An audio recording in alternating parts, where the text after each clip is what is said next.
Hello everyone, मैं विनोद स्वरूप, आपका language coach. New way of learning, easiest way to learn के आज के इस वीडियो में आपका स्वागत करता हूं।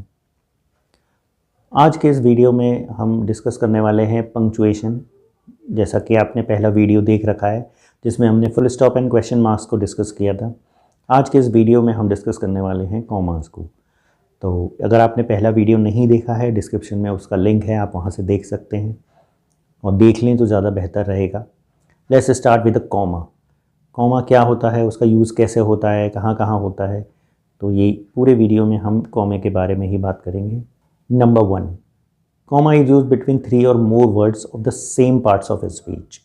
अगर 3 नाउन हैं, 3 प्रोनाउन हैं, 3 एडजेक्टिव हैं, कोई भी सेम पार्ट्स ऑफ स्पीच हैं, 3 एक साथ एक के बाद एक आ रहे हैं, तो उनके बीच में हम कॉमा का यूज़ करते हैं और लास्ट वाले से पहले एंड का यूज़ होता है।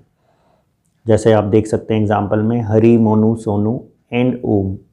तो हरी, मोनू और सोनू के बाद कॉमे लगे हुए हैं और लास्ट वाले से पहले एंड का यूज़ हो रहा है। Are my friends. Raj is tall, gentle and handsome. ये तीनों ही एडजेक्टिव हैं, टॉल, जेंटल और हैंडसम। तो टॉल और जेंटल के बीच में कॉमा और लास्ट वाले से पहले एंड, ये ध्यान रखेंगे आप। Number 2, when 2 same words are use together but pause is required. जब 2 वर्ड एक साथ यूज़ होते हैं लेकिन उसके बीच में हमें रुकने की ज़रूरत है, between them comma is use, तो वहाँ कॉमे का यूज़ करते हैं। जैसे what he does not suits me. अब ये 2 डज आ रहे हैं, आप देखिए वो क्या करता है, ये तो एक क्वेश्चन सा फॉर्म हो रहा है कि ये क्वेश्चन है व्हाट ही डज। नेक्स्ट है डज नॉट सूट्स मी, ये बात मुझे समझ नहीं आती या मुझे पसंद नहीं है। What he does not suits me, मतलब वो जो करता है वो मुझे समझ नहीं आता। तो जब 2 सेम वर्ड्स एक के बाद एक आ रहे हों तो उन्हें भी सेपरेट करने के लिए पॉज की ज़रूरत होती है और पॉज के लिए हमें कॉमा लगाना होता है। पॉज मीन्स रुकना। Comma is use to show apposition. Number 3, apposition को शो करने के लिए। अपोजिशन मीन्स एक ही चीज़ को जब हम 2 तरीके से शो करते हैं। जैसे Radha Krishnan the second president of India was a great man. Radha Krishnan कौन है? सेकेंड प्रेसिडेंट है। सेकेंड प्रेसिडेंट कौन है? राधा कृष्णन है। तो जब केस इन अपोजिशन होता है, एक ही व्यक्ति को जब 2 तरीके से हम दर्शाते हैं, शो करते हैं, that is called case in opposition. तो उनके बीच में भी कॉमे का यूज़ होता है। Number 4, to distinguish clause, phrase, words from a sentence. Sentence से क्लॉज को, फ्रेज को या वर्ड्स को डिफर करने के लिए या अलग करने के लिए हम कॉमे का यूज़ करते हैं। जैसे you will, I hope, agree with me. तो अब इसमें जैसे हम इसे यूँ पढ़ें, you will agree with me, तो ठीक है, समझ में आता है। और ये आई होप को हम आगे लिख दें, I hope you will agree with me, तो भी एक कॉमा आएगा। जैसे आई होप लिखा, कॉमा लगाया, रुके, पॉज आया ना, I hope you will agree with me.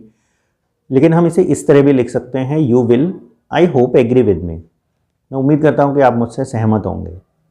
तो इस तरह से पॉज देने के लिए भी कॉमे का यूज़ होता है। She is after all my friend. हम इसे ऐसे भी लिख सकते हैं, after all she is my friend, तो आफ्टर ऑल के बाद कॉमा आएगा। बीच में भी लगाएंगे तो दोनों तरफ कॉमा आएगा। Number 5, for words of address और वोकेटिव केस। जब किसी को संबोधित करते हैं, आवाज़ देते हैं, नाम लेके पुकारते हैं, तो उस केस में हम कॉमे का यूज़ करते हैं। जैसे हरी, वेयर आर यू गोइंग। तो क्वेश्चन किससे पूछा जा रहा है? हरी से, तो कॉमा लगेगा हरी के बाद। जैसे लिखा गेट आउट रवि, तो रवि को बाहर जाने के लिए ऑर्डर दिया जा रहा है, तो वोकेटिव केस है, नाम लेके कहा जा रहा है, तो उसमें भी हम कॉमे का यूज़ करेंगे। I am sure dear boys you will win. अब डियर बॉयज़ को एड्रेस किया जा रहा है, तो वहाँ पर भी हम कॉमे का यूज़ करेंगे। और अगर ये डियर बॉयज़ आगे लिखेंगे तो एक कॉमा आएगा, और अगर हम इसे बीच में लिखेंगे तो दो कॉमा लगाने पड़ेंगे दोनों ओर। Number 6, after yes no comma is use. Yes और नो के बाद भी कॉमे का यूज़ होता है। जैसे yes I will help you, no he will not come, तो येस और नो के बाद always comma is used. Next है number 7, comma separates these expressions. कॉमे से हम इन एक्सप्रेशंस को भी सेपरेट करते हैं, अलग कर देते हैं। जैसे है in fact, in short, for example, therefore, however, of course, too, moreover, for instance, by the way, on the contrary. इन सबको हम कॉमा लगा के अलग कर सकते हैं। एग्जाम्पल्स मैंने ज़्यादा नहीं लिखे हैं, but you can write down. In fact she is a good singer. In fact का मतलब वास्तव में। I have been to London too, मैं भी लंदन गया था। आई के बाद लिखा है I too have been to London. इसे ऐसे भी लिख सकते हैं, I have been to London too, meaning अलग है, मैं लंदन भी गया।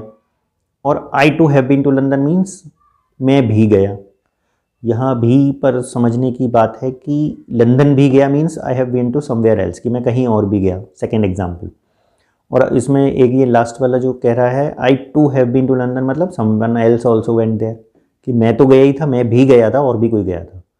तो ये समझने की बात है कि टू का यूज़ हो रहा है तो वो लंदन के लिए हो रहा है कि मेरे लिए हो रहा है। When too is used as an adverb, comma is not used with it. जब इसे एडवर्ब की तरह हम यूज़ करते हैं एक्सेसिव के लिए, इसका मीनिंग जब अत्यधिक के सेंस में हो तब कॉमे का यूज़ नहीं होता, भी के सेंस में होगा तो कॉमा लगेगा।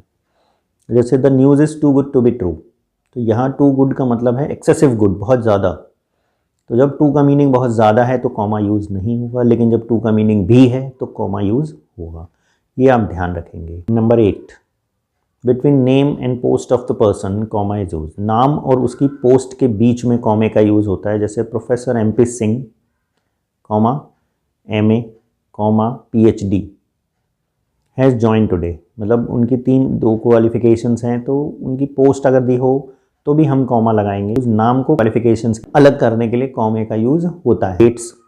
डेट्स में हम डेट्स को 2 तरीके से लिख सकते हैं, जैसा कि हम लिखते हैं लेटर्स वगैरह में, जनवरी 22 2024, या आप यूँ भी लिख सकते हैं 22 जनवरी 2024। तो डेट के बाद या जनवरी के बाद कॉमा लाएगा, ईयर से पहले इट मीन्स कॉमा आएगा। टू ओमिट वर्ब, कई बार वर्ब को गायब करने के लिए भी कॉमा का यूज़ किया जाता है। जैसे I am going today, she tomorrow, she के बाद कॉमा लगा दिया है। आई एम गोइंग टुडे मतलब मैं तो आज जा रहा हूँ, वो कल जाएगी। अब शी टुमारो, शी के बाद कॉमा, टुमारो लिख दिया, कॉमा मीन्स गो या गोइंग। तो यहाँ वर्ब को ओमिट किया है, हटाया गया है, रिमूव किया गया है, मतलब वर्ब को रिपीट नहीं किया गया है। तो रिपीटेशन से बचने के लिए कॉमे का यूज़ होता है, आप ये कह सकते हैं। Number 11, to separate questions from the main clause, question tag को मेन क्लॉज से अलग करने के लिए। जैसे will you go tomorrow, won't you, क्या तुम कल जाओगे, नहीं जाओगे। She is ready isn't she, वो तैयार है, क्या नहीं तैयार है। तो मेन क्लॉज से जब उसको अलग करते हैं क्वेश्चन टैग को, जैसा कि हमने पहले भी बताया था, क्वेश्चन टैग के बाद क्वेश्चन मार्क आता है, तो क्वेश्चन टैग से पहले कॉमा भी यूज़ होता है। Number 12, to separate reporting verb from reported speech, reporting verb को रिपोर्टेड स्पीच से अलग करने के लिए कॉमे का यूज़ होता है।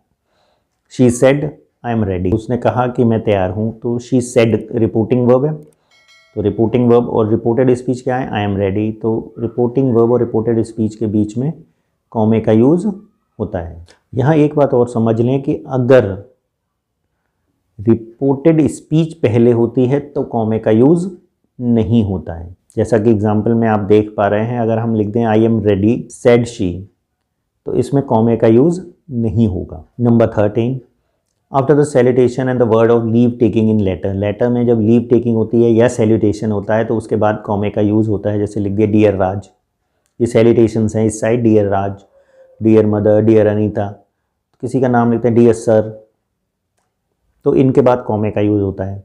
और इधर जो लीव टेकिंग होती है, जैसे लेटर ख़त्म होता है yours faithfully, yours affectionately, yours truly, इनके बाद भी कॉमे का यूज़ होता है। नंबर 14, इन कंडीशनल सेंटेंसेस, कंडीशनल सेंटेंसेस में भी हम कॉमे का यूज़ करते हैं। जैसे if you come I will पे, तो कॉमा लगेगा ही, इफ़ यू कम पहले क्लॉज के बाद कॉमा और then I will pay. As soon as the bus stop we alighted, जैसे ही बस रुकी हम उतर गए। तो क्लॉजेस के बाद कॉमे का यूज़ होता है। आई होप ये वीडियो आपके लिए हेल्पफुल रहेगा। इसका नेक्स्ट आगे के जो पंक्चुएशन रह गए हैं वो हम आगे कंटिन्यू करते रहेंगे। Keep watching, keep sharing, don't forget to subscribe my channel. Thank you.